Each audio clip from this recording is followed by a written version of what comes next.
कैसे कैसे एग्जामिनेशन होता है एसएसबी में। एपीएसएसबी ग्रुप सी पोस्ट के लिए रहता है। ग्रुप सी इज सरकारी नौकरी में there is various category of groups of services. Group A होता है, बी होता है, सी होता है। तो मतलब ऐसे आम आदमी के सोच में ये माना जाता है कि ग्रुप बी ऑफिसर पोस्ट है, ग्रुप ए ऑफिसर पोस्ट है, लेकिन ग्रुप सी भी ऐसा नहीं कि नॉन ऑफिसर पोस्ट है, पोस्ट है। ग्रुप सी में भी बहुत अच्छे अच्छे पोस्ट होते हैं।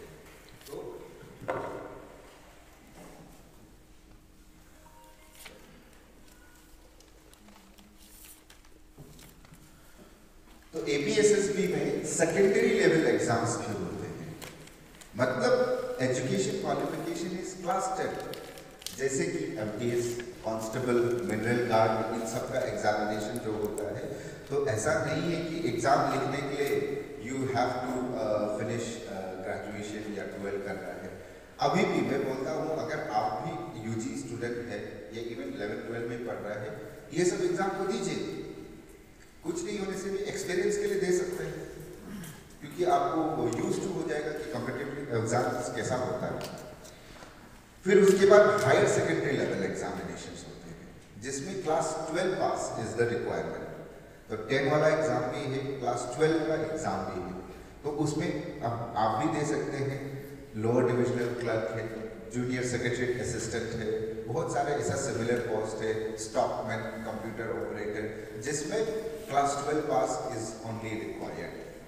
हाँ, कुछ एक दो पोस्ट है जिसमें वो लोग साइंस मांगते हैं, लेकिन जनरली स्पीकिंग क्लास 12 पास इसमें दे सकते हैं। फिर ऑब्वियसली कुछ ऐसे एग्जाम्स होते हैं जिसमें आपको ग्रेजुएशन होना जरूरी है, यूटीसी जैसा हो गया। तो और इन सब में क्या होता है कि आपको ग्रेजुएशन होना जरूरी होता है। फिर क्या होता है कि depending on the kind of examination, जैसे कि पुलिस का है, फॉरेस्ट गार्ड का है, मिडल गार्ड का है, तो इन सब में फिजिकल टेस्ट भी रहता है, कभी दौड़ना पड़ेगा, स्किल टेस्ट भी रहेगा, टाइपिंग टेस्ट आता है, कंप्यूटर का टेस्ट रहता है, और कुछ स्पेसिफिक जॉब्स होते हैं जिसमें टेक्निकल क्वालिफिकेशन चाहिए होता है। जैसे कि लास्ट टाइम क्या था कि रेडियो मैकेनिक का जॉब का एग्जामिनेशन हुआ, उसमें बेसिकली वो टेस्ट होता है कि आपको कुछ सामान दिया गया होता है, जैसे कि यहाँ का पीए सिस्टम वगैरह जैसा, उसको फिटिंग कैसा करना है, उसका पार्ट्स क्या है, वो थोड़ा टेक्निकल चीज़ जानना भी पड़ता है। टीवी का मैकेनिक का जॉब था, तो वो मैकेनिक का सामान रख देते हैं और वो उसको पूछते हैं कि ये क्या सामान है, क्या नहीं है। तो और मैंने इसलिए दिया हुआ है, बहुत लोग क्या होते हैं हमारे यहाँ, मान लीजिए एलडीसी एग्जाम के लिए पढ़ रहे हैं, but one of the biggest requirement for LDC examination is skill test. और आज के दिन में क्या हो जाता है कि सर्टिफिकेट तो कोई भी निकाल लेता है, टाइपिंग का, कंप्यूटर का, लेकिन लोग क्या होते हैं कि पूरा फोकस एग्जाम में डाल के स्किल में कभी ध्यान नहीं देते हैं। तो स्किल का भी बेसिक रिक्वायरमेंट है, आपको टाइपिंग आना है 35 वर्ड्स पर मिनट। तो आपने देखा होगा कि लास्ट एग्जाम में कितने सारे पोस्ट हैं, लेकिन शायद 5-10 लोग ही टाइपिंग टेस्ट क्वालिफाई। अभी recently just couple of months ago stenography का टेस्ट हुआ। It's a very good post, stenography, जिसमें शॉर्ट हैंड लिखते हैं। तो बहुत लोगों ने अप्लाई किया। और एपीएसएसबी एग्जाम्स में या एपीपीएस एग्जाम में क्या होता है, फॉर्म भरते वक्त कोई वेरिफिकेशन नहीं होता है, आप कुछ भी भर के अप्लाई कर दो, एग्जाम लिख लो। जब फाइनल राउंड में आएगा तभी आपका डॉक्यूमेंट वेरिफिकेशन होता है। तब तक यही डिक्लेरेशन एक आप देते हैं कि मैंने जो भी फॉर्म भरा है वो सच है, हाँ, और जो मेरा डिग्री है वही भरा है। तो बहुत लोग स्टेनोग्राफी एग्जाम्स में भी आ गए जो कभी स्टेनोग्राफी सीखे भी नहीं है। तो एग्जाम में जब आए हैं, बहुत लोगों को आइडिया नहीं है क्या है, तो उसमें नॉन जेन्युइन कैंडिडेट्स भी बहुत आ जाते हैं। तो उस वजह से क्या हुआ कि बहुत लोग क्वालिफाई नहीं हुआ है। तो इसीलिए मेरा ये है कि कहने का ये मतलब है कि एग्जामिनेशन का हर एक फेज इज इम्पोर्टेंट। जैसे एपीपीएससी में सर लोग ने कहा है कि प्रीलिम्स है, मेंस है, आपका पर्सनालिटी टेस्ट है। अगर आप केवल प्रीलिम्स के लिए प्रिपेयर कर रहे हैं तो मेंस नहीं हो पाएगा। केवल मेंस को सोच के प्रिपरेशन कर रहे हैं, प्रीलिम्स क्या पता फेल हो जाएंगे।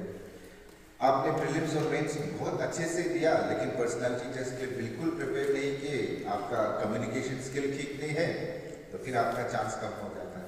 क्योंकि all the stages are meant, ये मल्टीपल स्टेजेस का दो मतलब निकाल सकते हैं। एक तो आदमी छाटना कि जो बेकार है उसको छाट रहे, या उस दूसरी तरफ से आप ये सोच सकते हैं कि द बेस्ट को निकालना, कि जितना स्टेज क्लियर करके चाहिए the best people would come for the job. So this is the brief list of types of examination in APSSB. और आपका क्लास 10 लेवल हो, 12 लेवल हो, ग्रेजुएशन लेवल हो, APSSB में टेक्निकल चीजें बहुत कम है. It's most of the examination, except for couple of examination, very technical post. ज्यादातर में क्या होता है कि it's a very general syllabus. जिसमें क्या होगा, जनरल इंग्लिश होगा, जनरल नॉलेज होगा, एलिमेंट्री मैथमेटिक्स होगा, बेसिक कंप्यूटर नॉलेज होगा, और उसके अलावा if the job requires some skill like typing, stenography and other technical skills, तो ये एक इम्पोर्टेंट है. तो जो मैंने यहाँ में लिखा है इसका यूज केस, जब आप जनरल इंग्लिश पढ़ रहे हैं, it is not just for APSSB, EPPSC exam दो, आप SSC का एग्जाम दो, UPSC का एग्जाम दो, हर एग्जाम में आपको जनरल इंग्लिश आना ही है. जनरल नॉलेज में हर एग्जाम में काम आता है. उसी तरह एलिमेंट्री मैथ्स या बेसिक कंप्यूटर नॉलेज हर एक एग्जाम में काम आता है. तो ये टॉपिक्स को आप अभी से पढ़ना शुरू कर देना है. तो कैसे करेंगे, ब्रीफली हम जाएंगे, वेरी ब्रीफली, इतना डिटेल में नहीं जाएंगे. आगे कुछ भी इश्यूज होगा, प्रॉब्लम होगा, आप अलग से पूछ भी सकते हैं. हाँ, APSSB के लिए मैं हमेशा सबको यही बोलता हूँ, you should visit the website apssb.nic.in, क्योंकि APSSB या for that matter APPSC, it's all technology based now. यहाँ कोई ऑफलाइन एप्लीकेशन फॉर्म नहीं होता है, तो आपको ऑनलाइन ही एप्लीकेशन भरना पड़ता है. जितना नोटिस वगैरह है सारा इसमें रहता है. तो if you are appearing for any examination, आपको ये वेबसाइट से अपडेटेड रहना पड़ेगा, ताकि कुछ नोटिस आ रहा है. कभी कभी क्या होता है, कुछ नोटिस आप भूल जाते हैं इम्पोर्टेंट, तो उसमें प्रॉब्लम हो जाता है. So you should know the website. APPSC का भी वेबसाइट आपको मालूम होना चाहिए, बार बार विजिट करना चाहिए. हफ्ते में 1-2 बार तो आप विजिट करना ही है. आजकल तो सबके पास मोबाइल फोन्स है, व्हाट्सएप, फेसबुक में सब लोग बिजी हैं, तो एटलीस्ट हफ्ते में 1-2 बार 5-10 मिनट के लिए टाइम निकाल के देख लेना है कि कुछ नया एग्जाम आया है क्या, या कुछ आने वाला, कुछ नया फॉर्म फिलअप हो रहा है. और उसके बाद this is very basic, before the start of examination, इसमें भी बहुत लोग कंफ्यूज हो जाते हैं. It is completely online system APSSB का एग्जामिनेशन. जो जैसे मैंने कहा है, कोई ऑफलाइन एप्लीकेशन नहीं होता है, ऑनलाइन भरना पड़ता है. एंड जो भी नोटिफिकेशन मैसेज वगैरह आता है वो SMS और ईमेल के द्वारा आता है कैंडिडेट्स को. वेबसाइट पे तो रहता ही है, SMS और ईमेल के द्वारा आता है. और ये इसलिए इम्पोर्टेंट है हम लोगों के, स्पेशली इस बेल्ट के लोग, हमारा इस बेल्ट के लोग, क्या हो जाता है कि बहुत लोगों को आता नहीं है कंप्यूटर यूज करने के लिए, तो वो लोग क्या करते हैं, साइबर में चले जाते हैं. साइबर को बोलते हैं कि मेरा एप्लीकेशन भर दो. अब साइबर वाला लोग कभी कभी क्या कर देता है कि अपना फोन नंबर में सबका एप्लीकेशन भर देता है. तो जब एग्जाम का नोटिफिकेशन आ रहा था, वो साइबर वाला का मोबाइल में जा रहा है, कैंडिडेट को पता ही नहीं चल रहा है. वो जब समय मिलता है, कभी मान लो चला गया बस्ती में बागान काटने, तब तक नोटिफिकेशन आ गया, जब तक बागान काट के वापस आए मालूम चला एग्जाम भी हो गया. तो ये प्रॉब्लम हो जाता है. इसीलिए जब भी एग्जामिनेशन, कोई भी एग्जामिनेशन, आप भले ही SSB नहीं, APPSC हो, SSC हो, कोई भी एग्जाम सेंटर का हो, IPPS हो, आप अपना एक फ़ोन नंबर परमानेंट वाला रखिए, अपना ID कार्ड से खरीदा वाला फ़ोन नंबर, ताकि फ़ोन गुम भी हो गया तो आप अपना ID कार्ड से वो फ़ोन नंबर ले लें. और अपना एक परमानेंट ईमेल एड्रेस होना चाहिए. हम लोग ये दो चीज़ आजकल, both things are very common, but there are several of us who still don't have a permanent phone number and email address. Her exam में अलग अलग ईमेल एड्रेस देता है, इतना सारा ईमेल एड्रेस हो जाता है, इतना सारा पासवर्ड हो जाता है कि खुद को भी याद नहीं होता है। तो जब चेक करने का बारी आता है तब हम कंफ्यूज हो जाते हैं कि कौन सा ईमेल एड्रेस दिया था। तो have one email address, have one phone number for all such kind of things. लगने से इसके लिए आप सेपरेटली एक मोबाइल फ़ोन और सिम कार्ड और ईमेल एड्रेस बना दीजिए ताकि बाकी जंक मैसेजेस से आप बच सकें। हेल्पलाइन नंबर्स रहता है APSSB का, वहाँ आप ईमेल कर सकते हैं, फ़ोन कर सकते हैं और कुछ भी ज़रूरत हो मुझे भी पर्सनली मैसेज कर सकते हैं। और जैसे मैंने कहा है APSSB एग्जामिनेशन में the document verification is done at the very end, तो it is only trusted that the candidates whatever information they are putting is true. कि भले ही आपके पास for example let's say I am class 12 का student, I can appear for UDC examination, there is no bar. मैं बस बोल दूंगा कि I am graduate, कोई चेक तो करने वाला है ही नहीं, तो मैं एग्जाम में लिख लूँगा, पास भी हो जाऊँगा, लेकिन जब फाइनल डॉक्यूमेंट वेरिफिकेशन होगा उसमें पकड़ा खाऊंगा क्योंकि मेरे पास क्वालिफिकेशन नहीं है। ऐसा होता है क्योंकि कट ऑफ एज भी रहता है आपका, डेट ऑफ बर्थ वगैरह, कि उससे ज़्यादा भी नहीं होना है, उससे कम भी नहीं होना है। तो बहुत लोग ऐसा होते हैं कि जस्ट ग्रेजुएट हुआ है, एज क्वालिफाई नहीं था लेकिन अप्लाई कर दिया, अप्लाई करके क्वालिफाई भी हो गया एग्जाम, लेकिन डॉक्यूमेंट वेरिफिकेशन पे मालूम चल गया कि उसका एज कम है, तो वो डिस्क्वालीफाई हो जाता है। तो वो तो बहुत दुख का बात है ना कि पूरा एग्जाम पास हो गया, बस हम एज क्वालिफाई नहीं बोल के आउट कर देंगे। तो ये दिल दर्द से बचने के लिए खुद ही पहले देख लेना है कि क्राइटेरिया क्या है नहीं है। तो ब्रीफली मैं जाऊंगा, जैसे मैंने बता दिया, general English, general knowledge, elementary mathematics, ये तीन चीज तो हर एक एग्जाम में इंपॉर्टेंट है। तो आज since many of you are first timers, ऐसा होगा कि एग्जाम का प्रिपरेशन शुरू करने जा रहे हैं, तो very briefly I will tell कैसा आप शुरू कर सकते हैं। जनरल इंग्लिश के लिए नंबर 1 वोकैबुलरी इंप्रूव करना बहुत इंपॉर्टेंट है। जैसे जेके सर भी बता रहा था कि उन्होंने कैसा वोकैबुलरी इंप्रूव किया, हर किसी का तरीका अलग अलग रहता है। उसके लिए आप क्या करेंगे कि न्यूज़पेपर पढ़ना शुरू कीजिए, बुक्स पढ़ना शुरू कीजिए, ज़्यादा नहीं हो जिसमें दिन में हाफ एन आवर के लिए न्यूज़पेपर तो पढ़ लीजिए, गुड पेपर्स, ऐसा नहीं कि न्यूज़पेपर पढ़ रहा है कि कुछ भी पेपर पढ़ लो, एक लोकल न्यूज़पेपर पढ़ो और एक नेशनल न्यूज़पेपर पढ़ो, 2 ही न्यूज़पेपर काफ़ी है। Local newspaper so that it covers your local news, तो आपका लोकल में क्या चल रहा है वो भी पता चले। उसके बाद कुछ वर्ड्स अगर नहीं आता है उसको कहीं नोटबुक में लिखिए, उसको मीनिंग समझिए, तो वोकैबुलरी इंप्रूव करना इज अ मस्ट। बाकी ग्रामर वामर आपका लैंग्वेज ठीक ठाक हो जाएगा तो ग्रामर वामर धीरे धीरे अपने आप आ जाता है, बिकॉज ग्रामर ऐसा चीज़ है कि आप जितना भी फॉर्मूला सीख लो, if your usage is incorrect तो कोई फायदा नहीं है। मतलब ग्रामर सीख के आप इंग्लिश अच्छा हो जाएगा, इट्स थोड़ा सा डिफिकल्ट। कभी कभी क्या होता है, if I am saying a sentence, कुछ भी है, I know may be let's say I writing a letter, जैसे कि मैंने एक सेंटेंस बोला आई राइटिंग ए लेटर, तो मुझे मतलब अगर आपका यूज जब करते हो, आप पढ़ते हो, आपको मालूम है कि ये सेंटेंस गलत है। क्यों गलत है? शायद इसका टेक्निकल एस्पेक्ट आपको मालूम नहीं है कि I writing a letter, why is it wrong grammatically, आपको मालूम नहीं है, लेकिन आपको मालूम है कि ये गलत है। तो यही केस है लैंग्वेज में, क्या है, आपका ग्रामर इतना स्ट्रॉन्ग नहीं होना चाहिए, आपका यूसेज, आप इंग्लिश को यूज कर रहे हैं, पढ़ रहे हैं, तब क्या हो जाता है कि ऑटोमेटिकली वो आपका करेक्शन पे आ ही जाता है, आपको एहसास होना शुरू हो जाता है कि क्या सही है क्या गलत है। ग्रामर नहीं जाने तो भी कोई बात नहीं। उसके बाद वोकैबुलरी के बाद बेसिक ग्रामर, कोई भी एक स्टैंडर्ड बुक रख ही लीजिए, so you should know vocabulary is important, usage is important. उसके बाद मतलब इंग्लिश जो आपका कॉलेज में जो पढ़ाता है उसी का एक ग्रामर बुक रख लीजिए। There is no standard, some books की यही बुक सबसे बेस्ट है, जिससे भी आप कंफर्टेबल है वो एक ग्रामर बुक रख लीजिए। एटलीस्ट बेसिक क्या है, एक्टिव वॉइस, पैसिव वॉइस क्या होता है वो तो जानना पड़ेगा ना, डायरेक्ट स्पीच क्या होता है, इनडायरेक्ट स्पीच क्या होता है, तो वो सब चीज़ का आप जानना बहुत जरूरी है।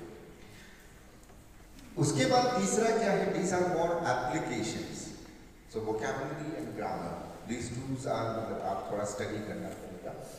comprehension and reading skills is coming from the above two, ठीक है। आप पढ़ रहे हैं तो आप comprehension मतलब आप कितना समझ रहे हैं, आपका समझ क्या है कि आपने पेपर पढ़ा और वो पढ़ के समझा क्या उसको, that is also important। अगर आप समझ रहे हैं तो वही चाहिए, अगर आप पढ़ रहे हो और नहीं समझ रहे, that means your comprehension is not good। तो एटलीस्ट हर एग्जाम में इंग्लिश में क्या होता है, वो हम छोटे समय से करके आते हैं। क्लास 1 से क्या होता है कि एक स्टोरी होता है, स्टोरी के लास्ट में क्या होता है, क्वेश्चंस होता है, हाँ, कि who did this, who did that।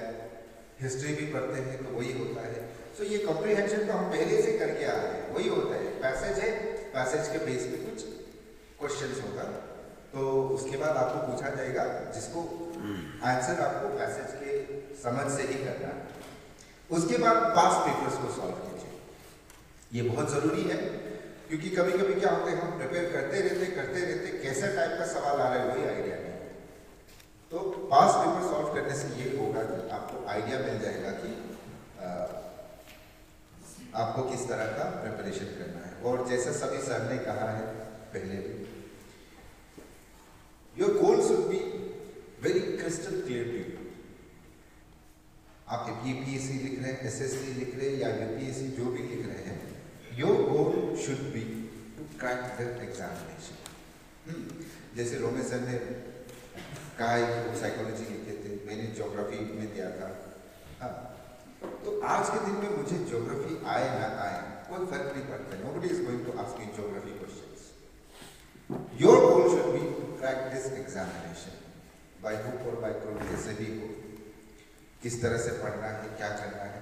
आपको वो सब्जेक्ट एक्सपर्ट नहीं बनना है, इंग्लिश को आप इंग्लिश प्रोफेसर बनने के लिए नहीं पढ़ना है, कैसे पढ़ना है एग्जामिनेशन क्रैक करने के लिए। तो कैसे करेंगे, थोड़ा अपना बेसिक वोकैबुलरी, थोड़ा ग्रामर पढ़ लेंगे, पास्ट पेपर देखेंगे, पास्ट पेपर में आइडिया मिल जाएगा कि मेरा कहाँ कमजोरी है, और उसके बाद उस तरह से आप धीरे धीरे अपना स्टडी को गाइड कर सकते हैं। तो your goal should be to clear the examination, not to become a subject expert। फिर study of elementary mathematics. Elementary mathematics हर एक एग्जाम में काम आता है। अभी सीसैट भी आ गया, एपीपीएससी में भी, एपीएसएसबी में भी बहुत सारे एक पोस्ट में यही एग्जाम आता है, एसएससी में भी ये है, आईबीपीएस में भी ये है। Elementary mathematics is basically the foundation for other things as well. इसका बहुत सारा डेरिवेटिव्स बहुत सारा है, जैसे कि आपका क्वांटिटेटिव एप्टीट्यूड, रीजनिंग बोलो, लॉजिकल रीजनिंग बोलो, ये सब का बेसिक फंडा क्या है, इट्स एलिमेंट्री मैथमेटिक्स। तो elementary mathematics is basically class 10th level, 11th 12th का भी नहीं पूछेंगे, क्लास 10th लेवल। तो बहुत लोग डरते हैं मैथ्स से, लेकिन क्या है, maths and English, these are two subjects जो आप 2 दिन में कभी नहीं कर सकते। It requires constant practice. तो ये मैथ्स भी ऐसा ही है, कुछ एक कॉन्सेप्ट आपको कंफ्यूजिंग लग रहा है, जो भी लग रहा है, तो वो पर्टिकुलर टॉपिक को बार बार पढ़िए। और आजकल तो क्या है, यूट्यूब वगैरह में भी आ गया है, always have one single source, और वो टॉपिक को पढ़ के पास्ट पेपर सॉल्व कीजिए। ये बार बार मैं बोलता हूँ, study past papers. General English general knowledge current affairs के लिए पास्ट पेपर्स उतना हेल्प नहीं करेगा शायद आप, क्योंकि करंट अफेयर्स में क्या हर साल का करंट अफेयर्स अलग होता है ना।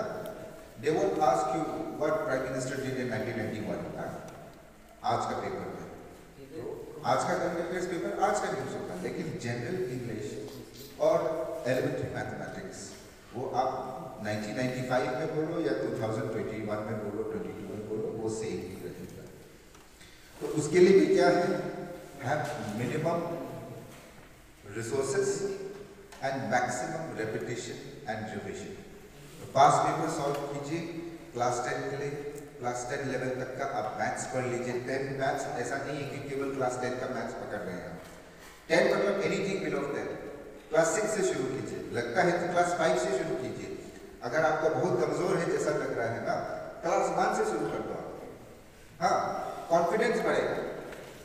अगर लग रहा है कि मेरा मैथ्स का हालत खराब है, तो होगा ही नहीं, तो एक काम करो, आप डायरेक्ट क्लास 10 का पकड़ेगा तो आप डर भी सकते हैं, तो आप क्लास 1 से शुरू करो। हाँ, 1+1 आसान लगेगा।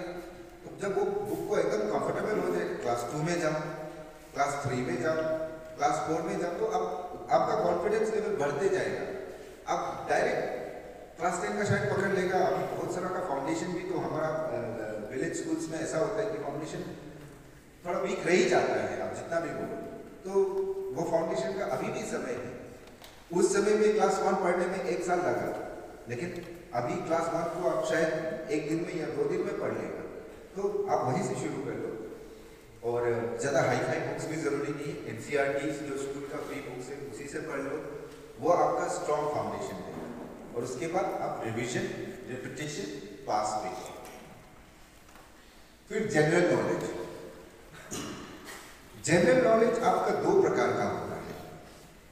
आप उसको जनरल अवेयरनेस, जनरल नॉलेज बोल लो, या आजकल क्या क्या नाम, बहुत सारा इसका वेरिएशन है।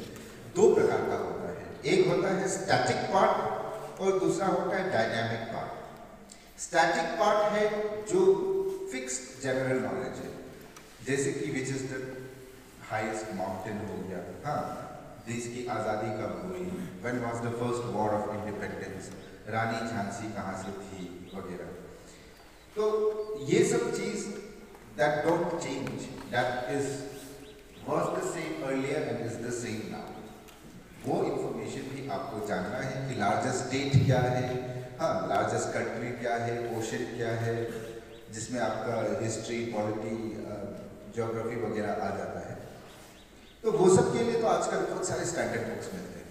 तो कोई बुक रख लो, अरिहंत का आता है, एस चांद का आता है, शायद मतलब बहुत सारे रिसोर्सेज हैं। So just take one book, forget about multiple books. एक बुक ले लो। अगर आपको लग रहा है कि डर भी लग रहा है पढ़ने के लिए, कौन सा किताब पढ़े, एक बुक, ऐसा नहीं है कि इतना मोटा वाला बुक खरीद लिया, पतला वाला ही ले लो, लेकिन एक बुक ले लो, start from somewhere and then read it. At least उसको 10 टाइम्स आप रिवाइज कर लेना है। पतला बुक लेके एटलीस्ट जीके बुक तो स्टैटिक पोर्शन में यू शुड नो कि कौन सा पेज में है, पेज का राइट साइड में था ना लेफ्ट साइड में था। If you are talking about let's say war of independence, इतना पार्ट पढ़ लेना है, रिवीजन होना है कि यू शुड रिमेंबर कौन सा पेज में था, कौन सा राइट साइड में था, लेफ्ट साइड में था, कि मतलब आइडिया आ जाना है। The basic thing is multiple revision एक मटेरियल का। उसके बाद dynamic portion which is more of current affairs, ये हर साल चेंज जो होता है, इस बार क्रिकेट मैच कौन जीता, क्या चीज़ कहाँ हो रहा है वगैरह। तो इसके लिए newspapers, online websites, channels, TV, ये सब इम्पोर्टेंट है। तो इसके लिए मैं हमेशा बोलता हूँ स्टिक टू मिनिमम रिसोर्सेज। एक लोकल न्यूज़पेपर पढ़ लीजिए, एक नेशनल न्यूज़पेपर पढ़ लीजिए। नेशनल में बहुत सारा अच्छा है, बहुत लोग एग्जामिनेशन तैयारी करने वाला हिंदू पढ़ता है, हिंदू अगर नहीं मिलता है तो रहने दीजिए। एक वेबसाइट पढ़ लीजिए, सेलेक्ट वन वेबसाइट। और टीवी भी, मेनी पीपल थिंक कि अभी से मैं न्यूज़ देखूंगा, तो टीवी देखते हैं। तो टीवी में क्या है, आजकल ज़्यादा कमर्शियलाइजेशन है। आज तक देखोगे तो जितना न्यूज़ है उससे ज़्यादा एडवर्टाइजमेंट है, और आप 1 घंटा बैठ के देखोगे तो कुछ पता नहीं चलेगा क्या चल रहा है। तो go for good channels like आपका राज्यसभा टीवी है, जिसमें शाम का प्रोग्राम होगा, सुबह का प्रोग्राम होगा, half an hour news slot है। So make it a habit to let's say 7:30 news या 8 o'clock news in the morning. Try to listen to that news. 8 o'clock news morning, सुबह एक बार ब्रेकफास्ट करते समय सुन लीजिए हाफ एन आवर न्यूज़। जैसे हम पुराने ज़माने में DD1 ज़माने में सुनते थे, जो न्यूज़ आता था पहले क्या होता था, हेडलाइंस आता है, फिर खबरें विस्तार से आता है, फिर लास्ट में हेडलाइंस आता है। तो वो हाफ एन आवर में आपको पता चल जाता है कि आज क्या क्या दुनिया में हुआ है। तो वही चाहिए। आप कमर्शियल चैनल्स देखोगे, आज तक, NDTV वगैरह, आपको न्यूज़ क्या है समझ में नहीं आ जाएगा। इसमें बहुत सारा दिन भर क्या क्या चलते रहते हैं। So stick to half an hour news shows, जिसमें आपको पूरा इंफॉर्मेशन, आपका पॉलिटी, हिस्ट्री रिलेटेड, करंट, खेलकूद रिलेटेड, वेदर रिलेटेड सारा देते हैं। तो स्टिक टू वन। उसके बाद हो सकने से एक मंथली मैगजीन को रेफर कीजिए, because monthly magazines are summary of whatever happened in a month. आप न्यूज़ तो देख ही रहे हैं, न्यूज़पेपर भी पढ़ रहे हैं, but you should have one magazine जिसमें आपका समरी है सारा events that happen in the month. कुछ भी आजकल बहुत सारा मिलता है, कंपटीशन, रिफ्रेशर वगैरह, क्रॉनिकल्स वगैरह। Just select one, don't try to make a collection. बहुत लोग बोलते हैं ना, don't try to be a collector before actually becoming a collector. मतलब जो यूपीएससी एग्जाम पढ़ रहे हैं, कलेक्टर बनने के लिए कर रहे हैं, लेकिन वो कलेक्टर बनने से पहले किताब का कलेक्शन शुरू कर देते हैं ना, तो वो अवॉइड कर दीजिए। एंड आजकल इंटरनेट का ज़माना है, तो have one website that you can refer to and usually try to select a website that is pertinent to your course of study. For example क्या होता है कि इंटरनेट तो ऐसा है ना, it's an ocean, it's a universe of information. So let's say I want to study current affairs, तो उसमें एसएससी एग्जाम वाला करंट अफेयर्स भी होगा, यूपीएससी वाला भी होगा, एपीसीएस वाला लेवल भी होगा। तो मान लीजिए आप यूपीएससी लेवल वाला करंट अफेयर्स पढ़ रहे हैं, but you are studying for let's say APSSB, so that information is a lot. UPSC में एक्सपेक्टेशन इज वेरी हाई कि करंट अफेयर्स का पूरा बाल का खाल निकालना आपको आना है, मतलब you should be able to connect this and that, so पूरा एनालिसिस कर सकना है। लेकिन एसएसबी एग्जाम, एसएससी एग्जाम में you just need a superficial knowledge of what is the event. You don't need to have full analysis because APSSB exam में क्या होता है? It's an objective examination. You are given options, you have to tick the right answer. लेकिन UPSC, APPSC में written test में क्या होता है? You have to write. So to write about something, you have to really understand, have a grasp of the subject. लेकिन अगर आपको idea नहीं है, for example which is the tallest mountain, आपको आइडिया नहीं है, but you know that it's mount something, हाँ, तो वो चल जाएगा। अगर लिखो बोलेगा तो लिख नहीं पाएगा। लेकिन अगर आपके पास 4 ऑप्शन नहीं दिए, मान लीजिए कंचनजंगा दिया, मान लीजिए माउंट एवरेस्ट दिया, K2 दिया, तो आपको हल्का हल्का याद है, हाँ माउंट कुछ था, तो उसमें आपको मदद हो जाता है। So even if you have a very superficial idea of that event, that particular subject, तो objective questions में it helps you, but when you have to write about it, it becomes a problem unless you have in-depth knowledge. और फिर दूसरा चीज very important, especially for beginners, बहुत लोग का interview देखो, बोलते हैं हम 10 घंटे 15 घंटे पढ़ते थे, हम 50 घंटे पढ़ते थे, बियॉन्ड लिमिट्स होता ही नहीं है, 2 घंटा सोता है, पूरा साल भर पढ़ा है, जरूरी नहीं है। I always tell it's consistency that matters, ठीक है ना। So last line मैंने लिखा be the turtle not the rabbit। हमारा ब्रिंगिंग अप ऐसा है, स्कूल समय से कॉलेज समय तक हम लोग का स्टाइल क्या होता है कि हम लोग साल भर नहीं पढ़ता है, एग्जाम जब आ रहा है 1 हफ्ता पहले पढ़ना शुरू करता है ना। यही आदत खराब आदत है। तो उससे क्या होता है कि ये चीज हम लोग बाद में लाइफ में यूज होता है, यही आदत है। तो एग्जाम है, आप जरूरी नहीं है 10 घंटा पढ़ना है। जैसे कि कोई भी एग्जाम है, टारगेट कर लीजिए आपको इस एग्जाम के लिए पढ़ना है या इस टॉपिक के लिए पढ़ना है। जस्ट डेडिकेट 1 to 2 hours, ज्यादा भी नहीं, 1 घंटे से शुरू कीजिए आप। यू फिक्स योर टाइम, सुबह या शाम। And I am telling you कि हर किसी का अलग अलग टैलेंट होता है। कोई होता है कि रात को अच्छे से पढ़ सकता है, कंसंट्रेशन हाई होता है, कोई शाम को, कोई सुबह को। सो सेलेक्ट योर टाइम कि जिस समय में you are very effective. If it's early in the morning, if it's late in the night, start with 1 hour daily. And 1 hour daily of studying is actually studying, not just flipping pages and taking a break, coffee break जा रहे हैं। हाँ, सुबह मान लीजिए सुबह 6 से 7 बजे आपने फिक्स किया, 6 से 7 बजे आप पढ़िए। आपको जो कॉफी ब्रेक चाहिए था, टी ब्रेक चाहिए था, वो पहले कर लीजिए या बाद में कर लीजिए। 1 घंटे से शुरू कीजिए and make it a daily habit. And ये आसान है कल्टिवेट करना। बोलते हैं ना कुछ भी चीज़ 21 डेज चैलेंज जो बोलते हैं, आप लोग बहुत लोगों का नाम होगा। कुछ भी चीज़ करते हैं, एक बॉडी का एक क्लॉक रहता है, circadian clock. So when you repeat something for रफली 3 weeks, your body gets used to it. जैसे कि अभी सुबह उठ के अगर आप दौड़े या सुबह 5 बजे उठना है, फर्स्ट दिन बहुत तकलीफ होगा, सेकेंड दिन बहुत तकलीफ होगा, लेकिन 3 हफ्ता के लिए आप ट्राई कीजिए कि सुबह 5 बजे उठ के काम करें, तो उसके बाद ऑटोमेटिकली 5 बजे आपका नींद खुलना शुरू हो जाएगा। So your body gets to that routine. So 1 घंटे से शुरू कीजिए पढ़ाई करने के लिए। मान लीजिए सुबह या शाम कोई भी सेलेक्ट कर लीजिए, मान लीजिए सुबह का जब फ्रेश रहता है 1 घंटे से शुरू कीजिए, 2 घंटा 4 घंटा पढ़ना जरूरी नहीं है। एंड वो एटलीस्ट 3 वीक्स आप उसको रिलीजियसली फॉलो कीजिए वो routine. Then your body and your mind gets tuned up to this routine. तो आपको हर दिन अपने आप को फोर्स करना नहीं पड़ेगा। Your body will tell you, your mind will tell you कि अभी आपको पढ़ने का टाइम हो गया, आपको पढ़ना है। तो 1 घंटे से शुरू कीजिए और ये रेगुलरली होना है। आप ब्रेक कर दिया, एग्जाम से पहले पढ़ रहा है, बाद में पढ़ रहा है, तो वो काम नहीं आएगा। तो जब 1 घंटा ही से पढ़ना शुरू करेंगे, that is good enough for you. उसके बाद क्या होगा, यू कैन जज योरसेल्फ। अगर आपको मान लीजिए मॉडर्न हिस्ट्री कवर करना था, अगर लग रहा है 1 घंटे से आप पढ़ रहे हैं 1 महीना और कवर नहीं होगा, तो आपको खुद लगेगा नहीं मुझे और स्पीड बढ़ाना पड़ेगा, तो और या टाइम बढ़ाना पड़ेगा। तो आप 1 घंटे से 2 घंटे जाएंगे, 2 घंटे से 4 घंटे जाएंगे। सो ग्रेजुअलिज्म में क्या हो जाता है कि वो आप उसको कर पाते हैं। अचानक से मैं कभी पढ़ाई नहीं किया हूँ और कल से मैं 10 घंटा बैठूंगा बोलूँगा, तो ये नहीं होगा। वो 1 दिन कर पाएगा, 2 दिन कर पाएगा, लेकिन हमेशा नहीं होगा। सो consistency is very important. So that's it from my side. Very briefly, आज जो हमने किया है, I will just summarize very quickly.